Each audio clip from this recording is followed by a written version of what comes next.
বর্তমানের নিরবিচ্ছিন্ন বিদ্যুৎ সাপ্লাই নিশ্চিত করবার জন্য সরকার যে উদ্যোগ গ্রহণ করেছেন এ ব্যাপারে আমরা মাননীয় প্রধানমন্ত্রী তথা সংসদ নেতার পরামর্শে আমরা মাননীয় বিরোধী দলীয় নেতার সাথেও আলোচনা করেছি, তার পরামর্শ গ্রহণ করেছি।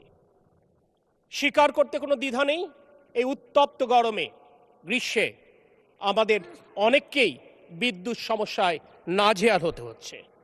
যে কথাটি স্পষ্টভাবে উচ্চারিত হচ্ছে, এই সমস্যা একদিনের নয়। এই পুঞ্জীভূত সমস্যার দায় কোনোভাবেই বর্তমান নির্বাচিত সরকার কিংবা কারণ নয়, এটি বিগত ফ্যাসিস্ট সরকারের অব্যবস্থাপনার দায় আমাদের সকলকে নিতে হচ্ছে। আর তাই বর্তমানে উৎপাদন ক্ষমতা কাগজে কলমে অনেক বেশি থাকলেও বাস্তবতার সাথে সেটির গড়মিল রয়েছে।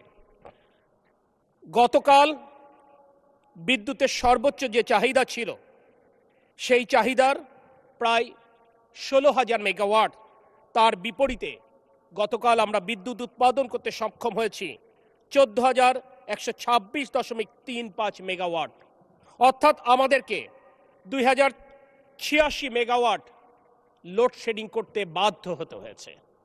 এবং এক্ষেত্রে একটি নীতি এই সরকার প্রথম থেকে গ্রহণ করেছিল, যেহেতু ফসল ওঠার মৌসুম, অর্থাৎ কোনোভাবেই আমাদের কৃষকেরা যেন ক্ষতিগ্রস্ত না হয়, অর্থাৎ ফসলের ক্ষেতে সেচের জন্য পর্যাপ্ত ডিজেল এবং বিদ্যুৎ নিরবিচ্ছিন্ন রাখবার নির্দেশনা মাননীয় প্রধানমন্ত্রী আমাদেরকে দিয়েছিলেন। আমরা সেটি নিশ্চিত করবার জন্য আমরা চেষ্টা করে যাচ্ছি। এরপরেও দেখা যাচ্ছে পর্যাপ্ত জ্বালানি সরবরাহের অভাবে হয়তো বা কিছু কিছু জায়গায় লোডশেডিং হচ্ছে।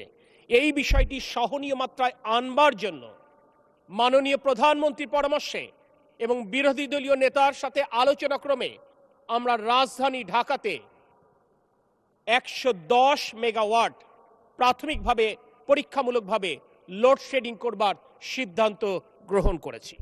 আমরা মনে করি শহরের মানুষ আরামে থাকবে এবং গ্রামের মানুষ অর্থাৎ খেটে খাওয়া কৃষক কষ্টে থাকবে, এটি কোনোভাবেই কাম্য নয়।